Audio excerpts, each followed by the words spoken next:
The Out of Bounds Show podcast is presented by Edwin Watts Golf Shop on County Line Road. Your golf game starts with Edwin Watts Golf Shop. Jackson. Are you ready? Now live from the Whiskey 61 Lounge inside the Bank Plus studio. You are listening to Mississippi's #1 sports talk show, The Out of Bounds Show with Bo Bounds. Streaming worldwide live on the Out of Bounds radio app and on your radio at ESPN 105.9. The Zone.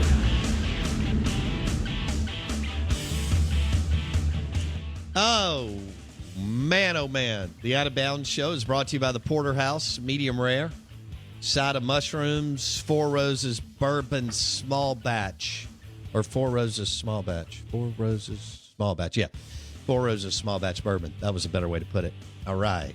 Hey, we have some in here. Anyway, we'll go with the Manhattan or an old fashioned.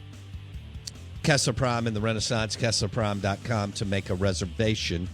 You can hit us up on the Farm Bureau Insurance call-in line.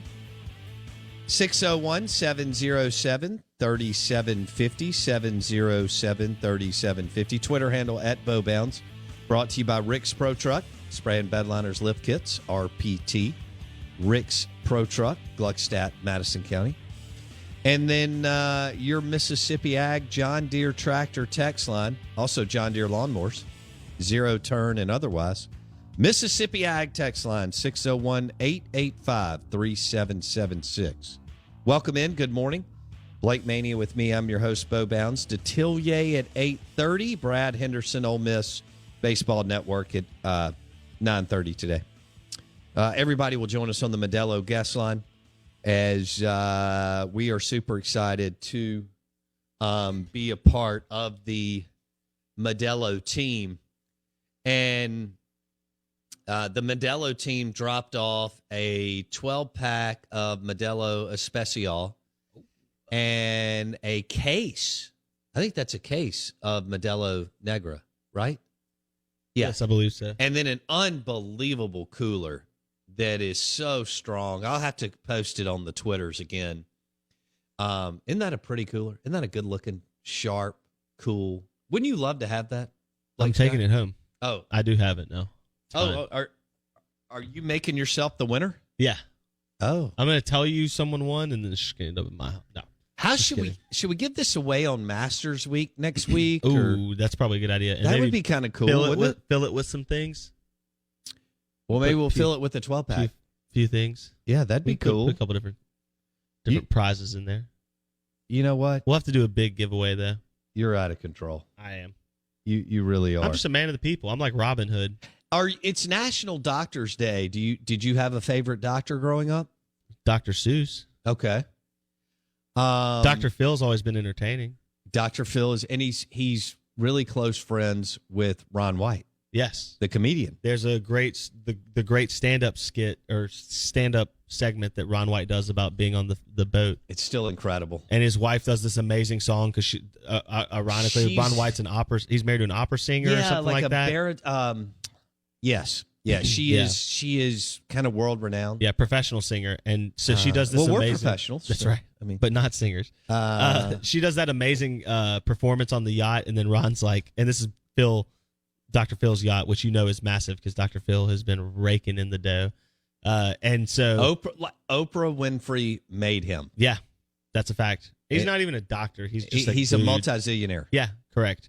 And he's spun that off into both acting opportunities and just like business lines. Like he owns all this stuff that you would never even realize. Speaking engagements, 6 figures. Yeah. But then Ron's like, I'm hammered. He's like, I'm a bottle into this really expensive bourbon that you can only get at like people who Dr. Phil are. Like. Well, it was Famous Grouse. There you go. But it was a special boutique Famous Grouse. Yeah. That Ron White could not believe that even Dr. Phil had on the ship. And by the way, Dr. Phil doesn't drink. But his guests do. But Ron White drinks like and Ron's like a bottle into this stuff. And they're like, great singing, Ron White's wife. I don't know her name. I'm sorry. And then they're like, Ron, why don't you come tell a joke? And he gets up there and just butchers it, just drunk out of his mind. Oh, man. Classic. That guy. And then bust his tail on the gangway. Yeah, on walking off the ship. It's so good. $460 million is what Sean with Cap City says Dr. Phil's net worth is. Okay, that's a lot of money. One, and that's more than I thought. I knew he was worth well over $100 million, but I didn't know it was almost half a billion. His wife, Ron White's wife, is Margot Ray. That's a cool name. That is a nice. That's a singer's name. Yeah, that's definitely. Let's see the way that they describe her. A Mexican singer-songwriter whose original stage name was Margot Raimondo. Okay. Interesting. She grew up in Acapulco. I've been there. Mexico. I didn't know that. I've not been there. But and then grew up in Arlington. Well, Ron White's from Texas, so maybe that was That's probably where they were. She's pop, jazz, and bossa nova here are the genres that she sings. Anyway, Ron White's a legend. Okay. Let's get back. What? Just incredible that no one starts segments like that and then wanders into Ron White and his Hispanic singing wife like we do. Well, it's incredible. Ron White's awesome, and when he told that story on a podcast of the deal with the fact that he and Dr. Phil are friends, it was great, and he got hammered and dropped too many F-bombs. And off the coast of Greece or wherever they were on a summer vacation. Hoity-toity people who don't ever hear that type of language. He tells the worst. No, they do. Joke. It was just probably just not an appropriate Not in time. That setting. That's what I'm saying. Yeah. And he had a microphone and everything. Incredible. But incredible. That's pretty awesome. Okay. Let's go back to ranking these coaches. I think it's incredible how much Ole Miss and Mississippi State are represented. Can I say this about the two fan bases? It's extremely difficult in Starkville and Oxford to kind of embrace and recognize your success in football, Blake, because of what you're surrounded by. Yes. Okay? It really is. I mean, you got the biggest monster in the history of the sport. Yep. 90 miles from Starkville and 180 miles from Oxford. Then you got LSU and Auburn. That's just the border. And so as I look at this list of ranking the best coaches since 1992 in the Southeastern Conference, Dan Mullen comes in at number 9. Which time? For what tenure? Florida or State? Mississippi State. Mississippi State. All right. Which is unbelievable. I mean, that's unbelievable. I want you to think about that. Dan Mullen's tenure, according to The Athletic, I mean, this is what these guys do. They're State fans, right? Yeah, exactly. None of these guys give there's no State alums, there's no homers like me. The article was written by a South Carolina former beat writer. Josh Kendall is an SEC East guy. Yeah, and doesn't care at all about State or Ole Miss. Yeah. He's got Mullen and what he accomplished at number 9. Okay, then Hugh Freeze comes in, and who knows where Freeze would have landed had the whole thing not imploded, because Freeze is an excellent coach. Freeze comes in at number 21 for his tenure at Ole Miss, which was shorter by half. Remember, and longevity matters. 9 years for Mullen, 5 years for Freeze. Right. Mullen was more consistent. Hugh had the bigger highs. The Sugar Bowl two win. Alabama wins and the Sugar Bowl win. Yep. All right. Dan beat everybody in the conference except Bama. So, But both coaches went under 500 in SEC play for their respective schools. That's right. But it's because you're in the West. Guess who comes in at number 22? David Cutcliffe. Interesting. David Cutcliffe. So Ole Miss is represented twice in the top 22 in all the SEC football coaches hired since 1992. Yeah. So 30 years. Yeah. That's incredible. See, even though Cheryl's last 3 years were terrible, Cheryl's not even eligible because he started in 91, Blake. Yep, correct. Just like Steve Spurrier's not eligible because he started in 1990 at Florida. That's why Philip Fulmer's 4th. I mean, Spurrier would be right 4th. There. Yeah. If he would have started a couple years later. But Moorhead is on there. QB1 asks. He's number 33. 33 of 57. Moorhead is at number 33. I don't know about that. Lane Kiffin's at number 30 with Tennessee. In one season, going 7-6, he's number 30. Isn't that nuts? Live in the Bank Plus studio. The Out of Bounds Show is brought to you by the New York Strip at Kessler Prime. Back in a second. The Out of Bounds Show podcast is brought to you by Boar's Head. Premium meats, cheeses, and hummus. Boar's Head. Compromise elsewhere.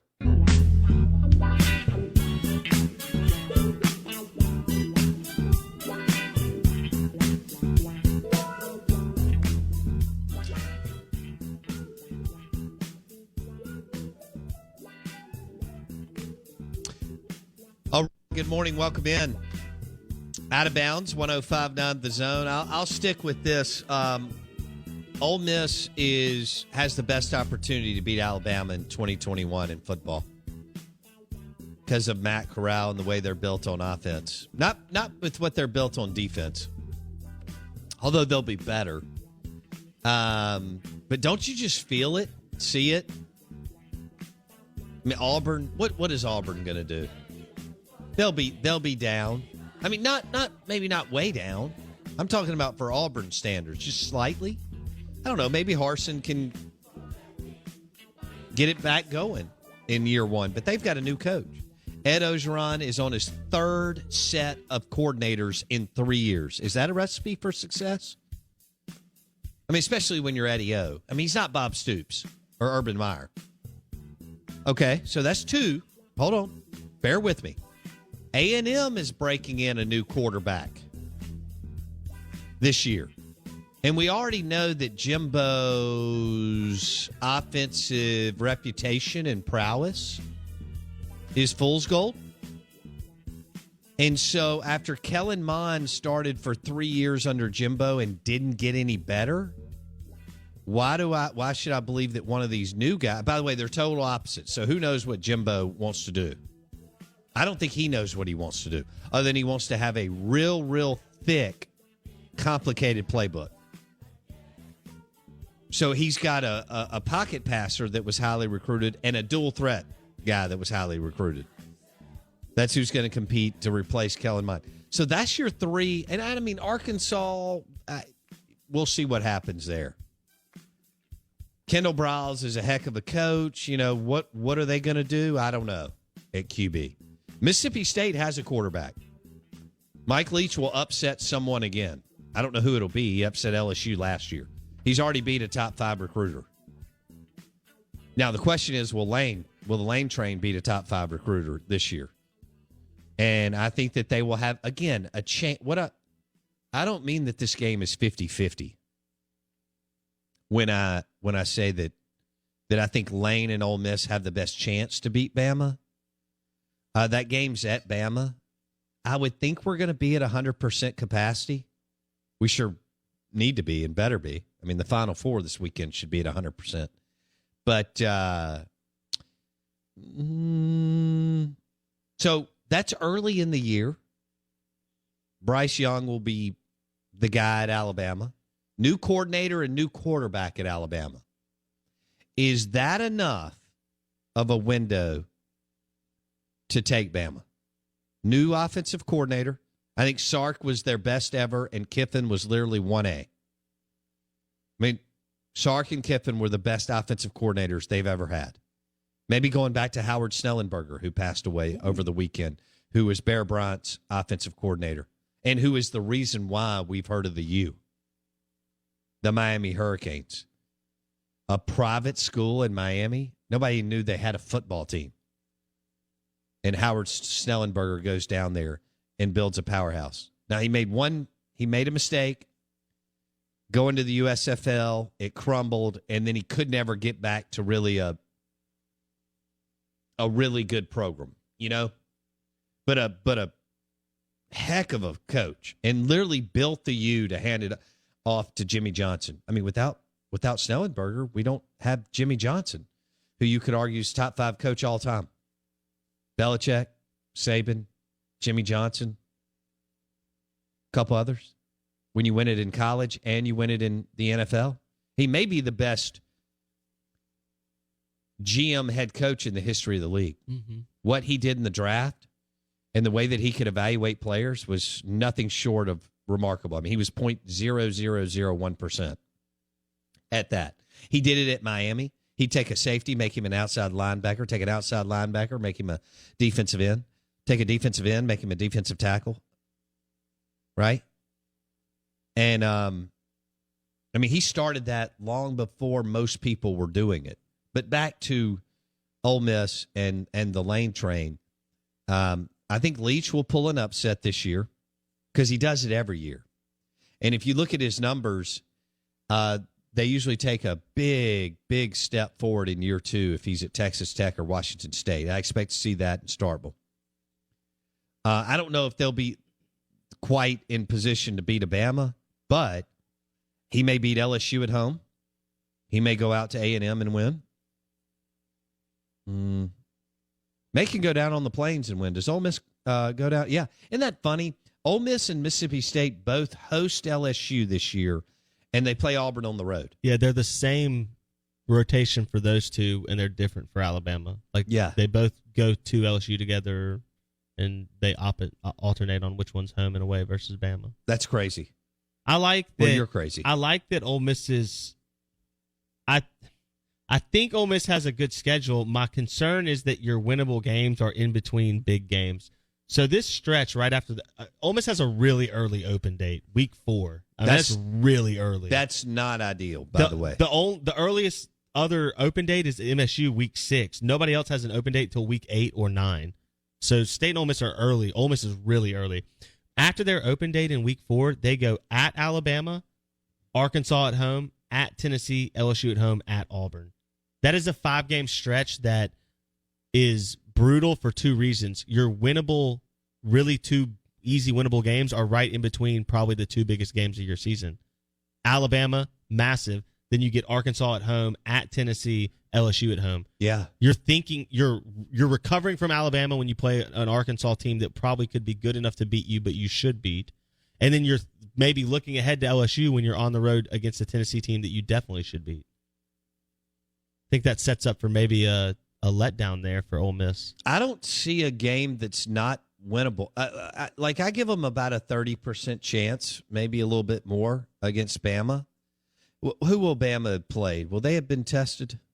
Florida. At Florida. They have to play Miami week 1 and Florida week 3. And PFF, like we just mentioned, has De'Aaron King, Miami's quarterback, as the number 3 returning quarterback. Did he tear his ACL at the end of the year? He did. Okay. And he's a mobile guy. That's a guy that if he's at full speed would definitely give an Alabama defense a little bit of fits for sure. So Alabama plays 2 Florida schools, Miami week 1 and in Gainesville week 3. Yeah, and that Miami site is a neutral one. I think that's Charlotte or Atlanta, something like that. I can't remember exactly. They're not playing at Miami or at Alabama. Am I reading this correctly that we only have one conference game and it's a crappy one in the first 2 weeks, and that's Kentucky and Missouri? Yeah, it looks like we're all non-con except for Kentucky and Missouri in the first 2 weeks. Now you do have Arkansas versus Texas in week 2. That's non-con, but that could be a good game. So you at least have that. Arkansas. Hold on, we got Arkansas and Texas? Yes, sir. Yes, sir. One more time. Yes, sir. That guy. Yes, sir. Texas will be breaking in a new quarterback, Blake. Sam. Guess what? Texas still sucks. Well, they're actually, guess what? They're the next one. Sark is going to build a monster there. You think so? I do. I think that he got it figured out. I think he got it worked out. I think he is off the charts special on the offensive side of the ball and play calling. And what happens if Sark gets to the playoff and, oh my gosh, wins one before Oklahoma after Oklahoma had such a head start? What if Sark goes to the playoffs and wins a game or wins one before Jimbo Fisher even gets to Atlanta? Oh. The $75 million, it's actually more than that, but the $75 million guaranteed man. Jimbo Fisher's John Gruden. We've talked about that. Well, their playbook is the same, too. It's eerily similar. Super complicated, but they're so overrated. But, they grabbed one title, and they're just super overrated in the world of football. But, Sark is going to bring Texas back. and they're going to be in the top 5 before you know it in Austin, Texas. The Out of Bounds Show is powered by Mississippi Sports Medicine and Orthopedic Center. Mike Detillier coming up next. NFL Insider LSU. The Out of Bounds Show podcast is powered by the DeWalt tools at Ace Bolt and Screw. Visit acebolt.net for a location near you. The Out of Bounds Show is powered by the award-winning golf courses at Dancing Rabbit Golf Club in Philadelphia, Mississippi.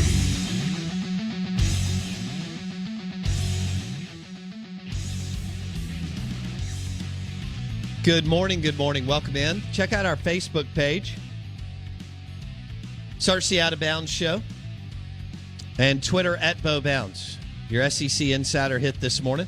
It's brought to you by Ace Bolt and Screw, powered by DeWalt Tools. Ace Bolt and Screw, powered by DeWalt Tools. And the spray and bedliners and lift kits at RPT and Rick's Pro Truck, both Gluckstadt, Madison County.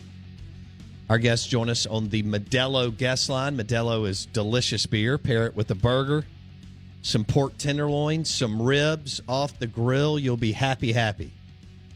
Modelo in the back porch or patio. Now that's a grand slam. ESPN 105.9 The Zone. You can watch the show right now. Go to YouTube, search Out of Bounds Sports. We want to welcome in our friend Mike Detillier, WWL Radio TV New Orleans. And Mike joins us on the Modelo guest line, NFL LSU Saints insider. And we had a big trade happen in the NFL over the weekend. And, Mike, what did you make of San Francisco, the San Francisco 49ers, and Lynch and Shanahan being so aggressive over this past week, and now all of a sudden they have the number 3 pick in the NFL draft, Mike? Well, one of the things is that I think the flip of that is all the ammunition now the Miami Dolphins have. I think, man, you look at that, and this was a pretty doggone good football team last year. And now they've got pieces in place to really help out Tua on the offensive side of football. But with San Francisco, I mean, it's the shot over the bow that for all the talk of, Jimmy G's our guy, that's not accurate. I mean, they're going to go here with Trey Lance. I'd be surprised any other kind of go with it. And I think they'll sort of keep that option open, but they're going to go with a young quarterback here. You got him football minimum wage for a few years now.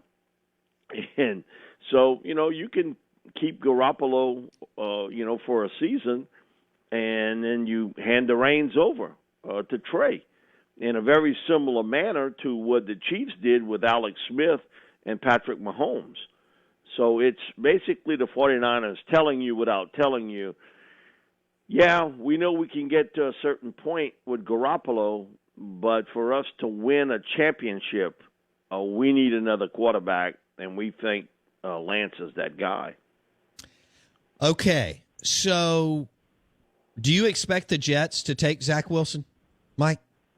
I'd be shocked if they didn't. Okay. I mean, at this point, I think it's going to go 1, 2, 3 because, with Trevor going to Jacksonville and Zach going to the Jets and Trey going to San Francisco, big question mark is what happens at 4. And that may be a target spot for some team looking to get that young quarterback too. And so it's sort of going like it normally goes. I've said this before on this show. I work with 6, sometimes 7 quarterbacks every week during the NFL season. They always have one thing, and they always right. Nothing trumps quarterbacks. Right. Nothing. I mean, it's the position. Either you got one or you're looking for one. There is no gray area there. It's either you got one or you're looking for another one. So I do think you see that. And them understanding when they look at next year's draft that there are a couple guys there that are intriguing, but nothing like this group. So what it does, it really helps out Justin Fields and Mac Jones. Tremendously. I think Matt Corral is going to emerge as top 2 or 3. I'm not buying Spencer Rattler. I'm not buying the North Carolina guy, Howell, and some of these JT Daniels, and even in the same zip code as Matt Corral. I don't think as far as talent, head to toe, arm, all that. It's going to be interesting to see. I don't know about JT, because if he's healthy, Bo, I'm just telling you, he came to the Manning camp. This is 2019. He should have been a senior in high school. Remember, he finished early. And so he graduated, I think he had just turned 17 years old. And he was starting for USC. And then he hurt the knee. But, man, he made some throws at that camp that we were all sort of looking at one another. Man, wait till he grows into that body. He plays with a lot of self-confidence. He's got a really good arm. He was not fully healthy last year, but look the difference he made on that team when he walked on that field. I think JT he's a different animal as far as that's concerned. He's got all the skill set that you're looking for. Again, we didn't get to fully see it a year ago because of the fact that he was probably 80%. But his 80% was really good. If he gets an off season where the knee's fine, because that does affect your passing setup and throws and everything else, man, he's got a chance to be special. As a player, ain't no ifs, ands, buts, and maybes about that. He's a special talent as far as throwing the football, and the kid at USC is pretty doggone good too. So again, man, Spencer is a guy. Man, Tim Brando told me he's every bit as good as Kyler Murray. Interesting.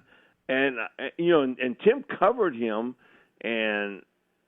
For maybe 4 or 5 games this year, and we were talking, and he was asking me about when we think about Spencer. I would like to see him with another year, and for him to fully kind of physically get stronger. And he told me, he said, when the day is done, I think he's going to be a better player than Kyler Murray. And Brando's seen some football in his days. So I just think Matt Corral's just as talented, if not more so, than a lot of these guys. Matt, I think with Matt, it's going to be, he's not the biggest guy, okay, in the world. But, you look at that, I think that myth sort of has been broken about you got to be a certain size and that sort of thing. Matt can flat out throw it. I mean, there's no question about it. I think what I'd like to see is another year of him and his decision-making process, under Lane. And, man, listen, I give Lane a lot of credit because of the fact he was able to employ so many. And he took full advantage also of Elijah Moore. I mean, that to me was huge. And he got the tight end involved. Yeboah. Yeboah really played well last season. Yeah. He was a big target tight end. I think what would really help out Matt is having a running game, because I do think that part of the game is still there, Bo. I look at it last year, early in the season, and I thought Miles Brennan played well for LSU, but their defense and running game wasn't there. That they had no running game. Their offensive line was as soft as toilet paper. I mean, they couldn't block up front. And when you don't have that element, it puts a lot of pressure on that quarterback. But Matt's interesting. He's an interesting football player in a lot of ways because he can flat out sing it. Man, he can sling it. And how well this is all going to progress. But he's got some new receivers this year. Lane will make it work. But his progression in year 2 is going to be important. And, again, he was another guy that 2019 he gave the Manning. And those 2 young kids, him and JT, man, they were throwing it, man. And, it was just impressive to watch the young the young guns, because normally when you see them, when they come here and are working with Peyton and Eli, they're more the junior seniors. These guys are like freshman guys throwing it. And that, to me, that they could hang with some of the best in the country, that was impressive to me. Interesting. All right, Mike Detillier has been covering the NFL draft for over 30 years. Saints insider, WWL Radio TV New Orleans. Mike joins us on the Modelo guest line as we talk quarterbacks this year, mixing in with next. I think Corral is by far and away, in my opinion.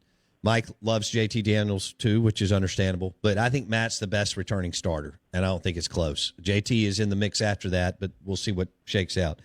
I want to stay with NFL this year. All right, so you got Trevor at 1. You feel like the Jets will take Zach Wilson out at BYU at 2. You feel like Lynch and Shanahan will take Trey Lance at number 3. You just mentioned Atlanta may look to move and do some fun stuff. Who is going to be the 4th, and what does Carolina have to do to get Mac Jones or another QB signal caller, Mike? They may just sit at that spot, and because I think that they've tried what they've tried to do. I think early on to get Deshaun Watson. I don't think there's any question about that. Now, that has become such a messy situation out in Houston in so many different ways, and so many layers of what's happening there. And I don't know what the legal part is going to happen here with Watson, but there's no way he can return there. There's no way Watson can return to the Texans under any circumstance, so to speak. But again, that's a big I don't know of what's going to happen with Deshaun. And it just seems to mount up every day, the number of people accusing him. So where that's going to fall, I have no idea. But I've always thought Carolina was sort of the team a lot of people weren't talking about, but had the most interest. Because you got an owner, listen, he's a multi-billionaire. Man, don't tell me nothing about building. I want to win now. And is that necessarily with a rookie quarterback? I've always felt he's the guy behind the scenes pushing this hard to go out and get Watson. Now, again, the water's really muddy now on exactly what happens with him and how the NFL will react. And, even if he settles this out of court, I don't know. It's becoming, like I said, murky waters there with Deshaun Watson in a lot of ways. But I've always felt Carolina was the team sort of lurking in the back, waiting for that opportunity, and with some ammunition to go out and get him. Wow. Okay. At this stage. So where would you predict? Well, like you said, Deshaun's got to clean up a lot of stuff, and we don't even know where to even start with this. Exactly. So I can't imagine where this is going to go through as far as the legal process, as far as how many he can or settle and blah, blah, blah. What about, where do you think Mac, I think he'll be overdrafted. Okay. I think Mac Jones is not Joe Burrow, Mike. He's not. We like to do that because same division, same conference, whatever. And he put up similar numbers, because, when you look, you kind of compare if you're just looking at stats, that's not how you compare a player. But I think a lot of people sort of went, man, this is back-to-back years. You got guys like this. He's a different style player, totally, than Burrow. They got one thing in common, though. They're accurate with a threat pass. And man, that to me is the big sell point for Mac. His accuracy skills. Now you might say, "Oh, he's throwing to a bunch of great receivers." Okay, somebody got to get the ball there, right? All right. You could have somebody misfire on, and he's throwing them open. It's not like this is all timing stuff. He's hitting them and throwing them open. And that was the most impressive part about Mac. No one thought Jones would have this type of year in 2020. I didn't hear a peep even out of Alabama about it. And every week he got better and better and better with his throws. He's a different style player than Joe. And the fact that Joe's a really good athlete. Yes. I mean, Joe take off and run with the ball. That's not Mac. Mac's really kind of a box quarterback. He'll stay in that box and throw it. Every once in a while, he'll move a little left, a little bit right. The thing's going to be is eventually they're going to make you uncomfortable in the NFL. They tried with Joe, and, he got hurt. But they're going to make you uncomfortable and how well he reacts to that particular part.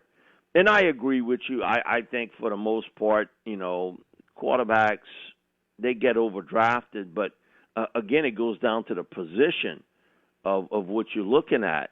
And, boy, you put, Mac on the right team, and he doesn't have to cart all the water. And he didn't have to cart all of it at Alabama either.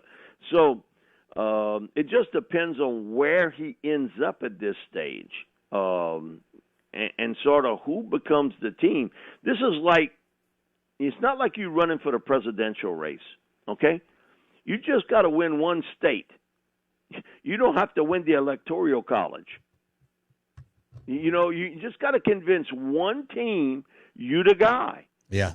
And I think you'll have a couple teams very interested in him because now you sort of have looked and seen what's happened 1, 2, 3. I think he'll be solid at best in the NFL. I think he'll be a little bit more than solid, okay, depending on where he ends up. Because, man, Archie Manning and I, we've talked about this numerous times. Archie was like, all these young quarterbacks, it's all great and fine. You get picked high in the draft, but look who's picking you. Some of the worst teams in the NFL, and he said even worse, some of the worst offensive lines. That's why the 3 spot with San Francisco is pretty good, because I do know one thing. Shanahan's going to protect you, and he's going to give you a running game, and you got some weapons out on the edge, and Kittle being healthy, you got something there. But not everybody's going to be like the 49ers. You got to, like Trevor, he's going to get hit more in the first 2 or 3 games than he got hurt in his time at Clemson total. That's a good point, Mike. Yeah. Because I'm just telling you, that if they don't do something offensive line-wise, that's going to be rough. It's the same thing with the Jets. There is a reason why they're still looking to replace Joe Namath. I mean, come on, Joe's doing AARP commercials. And, that's the last time that they touched that sort of greatness. So if you can't rebuild your offensive line, and Archie's right about that point, I think doesn't get emphasized enough. Yeah, it's great to get picked in the top 2 or 3 or 4 picks financially. But, man, it's the other stuff around you. Will they build that offensive line? Will they give you the weapons from a running game and passing game standpoint? And that – because that can break a quarterback, I think, over a course of time. And he should know. Archie should know better than anybody because he was stuck here with a team that couldn't do that either until sort of later on in his career with the Saints when they did have a pretty decent offensive line. And, they had Muncie and Galbraith and Henry Childs and Wes Chandler, and that was pretty doggone good team. The only thing bad with that team was they couldn't play no defense. Right. But offensively, they at least kept him upright. And I think that you've seen it break quarterbacks all across the board that, you just mentally and physically kind of get beat up. And it's my biggest concern about Joe Burrow. in Cincinnati, that they have to build an offensive line to give him an opportunity. Because if you can, he gives you more than a fighting chance. Because, man, he's one tough dude, and he can sling it. But, you can't throw from the horizontal position. You just can't. You got to be able to do it. And look, how many people back in January spoke about Patrick Mahomes? Jimmy Johnson making the comment, he's the greatest quarterback I've ever seen on a football field. Jimmy's got some backing around that resume. We had Jim Moore on, and Jim made the comment, man, I've seen a lot of quarterbacks throughout the day. Nobody can throw the football like Mahomes and make plays like he can. What happened when his offensive line lost a couple starters at the tackle position? Man, he was running for his life against the Bucs. They had him moving, and I mean, people coming from every angle. So Mahomes got a little bit of a taste of what a guy like Sam Darnold sees every week with the Jets. That's every week for him. And you can say, oh, well, man, Sam Darnold, he's a big bust in New York. Well, play behind that offensive line and see how well you're going to play. It's not easy, and that's why the commitment to build a team around the quarterback has to be there. You just can't drop him in like a parachute drop. Mike Detillier on the Modelo guest line. Blake, we've got about 1 minute, a minute and a half. You got a quick question with Mike? Yeah, Mike, you mentioned San Francisco trading up and where Mac Jones fits. So you feel confident that Kyle Shanahan's looking for more mobility and Mac Jones wouldn't go number 3. And I would think Carolina wouldn't get that draft pick at number 4 from an inter-division rival in Atlanta. So does that mean Carolina not being able to get Deshaun Watson with legal issues is the most likely landing spot for Mac Jones at number 8? I think it's most likely the spot for him, yeah. I think the intrigue team is Atlanta. What do they do? Because now, Matt's up in age, and he can still play. But all I know is watching the Falcons, their defense is El Succo. It's bad. So, you're in a spot here. Do you trade back for extra picks where you can help yourself defensively? Because, man, listen, you got to play defense somewhere along the line. You're getting into these 35 to 33 games that you're losing, and you're finding innovative ways to lose games. So they're going to be a team that I think somebody may be looking for Justin Fields would maybe crawl up to get to 4. And maybe you could peel back a little bit and get some help on the defensive side of football. I don't know if Terry Fontenot, who is here with the Saints, I don't know if he's ready to use that first-round pick on a quarterback and have a redshirt season. Yeah. Because he got an impatient owner, too. I mean, he was patient with one coach, but he ain't going to be impatient. He's not going to be patient with a second one. That's a good point. He was patient with Dan Quinn. Yeah, he sure was. All right. Mike Detillier on the Modelo guest line, WWL Radio TV New Orleans, at Mike Detillier on Twitter. Mike, have a super week. Thank you, Bo. Appreciate it. Great stuff on the NFL draft. So that's what Trevor Lawrence won. Zach Wilson from BYU 2. Trey Lance from North Dakota State going to the San Francisco 49ers at 3. And then what do the Atlanta Falcons do at number 4? We're live in the Bank Plus studio. Bank Plus, it's more than a name, it's a promise. Back into some SEC coaching rankings. Coming up next.